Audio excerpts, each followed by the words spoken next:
European ക്ലബ്ബുകളിൽ നിന്നും Saudi ലീഗിലേക്ക് ചേക്കേറുന്ന താരങ്ങളുടെ എണ്ണം ദിനംപ്രതി വർദ്ധിച്ചു വരികയാണ്. എന്തൊക്കെ കാരണങ്ങൾ പറഞ്ഞാലും ഉയർന്ന വരുമാനം തന്നെയാണ് സൗദി ലീഗിലേക്ക് താരങ്ങളെ അടുപ്പിക്കുന്നത്.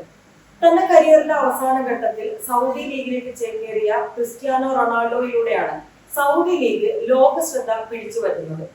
ഇതിനു പുറമെ റൊണാൾഡോയ്ക്ക് പിന്നാലെ നെയ്മർ, ഫെർമിനോ, ബെൻസേമ, കാന്റെ, മാനെ തുടങ്ങിയ സൂപ്പർ താരങ്ങൾ സൗദി ക്ലബ്ബുകളിലേക്ക് എത്തി. നിലവിൽ സൗദി ക്ലബിൽ ഏറ്റവും കൂടുതൽ പ്രതിഫലം വാങ്ങുന്ന താരം ക്രിസ്ത്യാനോ റൊണാൾഡോ തന്നെയാണ്. 200 മില്യൺ യൂറോയാണ് ക്രിസ്ത്യാനോ റൊണാൾഡോയുടെ വാർഷിക വരുമാനം.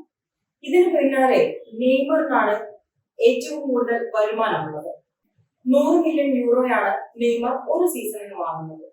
ബെൻസേമയും 100 മില്യൺ വാങ്ങുന്നുണ്ട് എന്നാണ് കണക്ക്. ഇതിന് ഇരട്ടിയാണ് റൊണാൾഡോ വാങ്ങുന്നത് എന്നാണ് കൗതുകം. Riyad Mahrez 52 million euro, Sadio Mane 40 million euro, Koulibaly 34 million euro, Mitrovic 25 million euro, Savic 25 million euro, N'Golo Kante 25 million euro എന്നിവരാണ് കൂടുതൽ പ്രതിഫലമാകുന്ന ആദ്യ 10ാം സ്ഥാനത്തുള്ളത്. ട്രാൻസ്ഫർ ജാലകം നടന്നുകൊണ്ടിരിക്കെ ഇനിയും കൂടുതൽ താരങ്ങൾ സൗദി ക്ലബിലേക്ക് എത്താനുള്ള സാധ്യത നമുക്ക് തള്ളിക്കളയാനാവില്ല.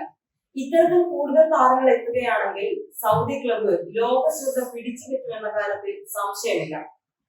News desk whistle.